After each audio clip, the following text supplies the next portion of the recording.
السلام عليكم ورحمة الله تعالى وبركاته. soo dhawaada.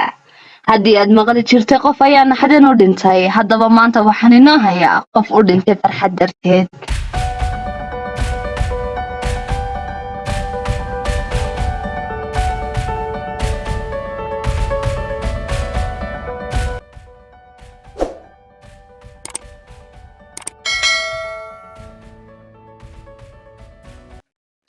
fadlan fideogani haddii uu ku cajabiyo waxaan rajeynayaa inaad like noo saarto. haddii aad nagu cusub tahayna fadlan nagu soo biro subscribe noo saar.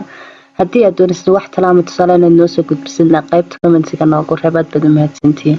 haddaba waxaynu gudagalaaba waa dhacdadan ayaamahan qabsatay social mediaha iyo garaa'idada ama jaraa'idada caalamka.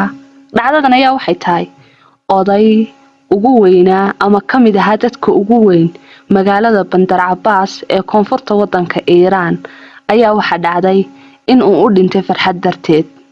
haddaba odaygana waa maxay farxadan uu dhintay? dib waxaan inoogu celinayaa 18 sano ka hor. odaygan isagoo jira 37 sano ayaa waxa uu geystay dil, waxaana uu geystay nin ka mid ah dadkii iskula noolaayeen magaalada Bandar Abbas. odaygan 18 sano waxa uu la noolaa xillima ayaa lagu xukumayaa dil, xillima ayaa la oranayaa dadkii ninkan dhalay ama uu ka soo jeeday noo dila.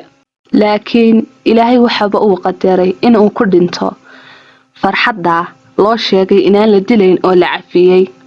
nafina ma oga dhulka ay ku dhimanayso iyo sida ay u dhimanayso toona. dhacdadani aad ayay u yarayd, laakiin xigmadda ku jirta ayaa waxay ahayd xigmad aad u weyn. waan rajeynayaa inaad ka heshaan channelka. fadlan subscribe saar, gambaleelkana furaha hilmaamin inaad gambaleelka furatid, like na saar fideoga.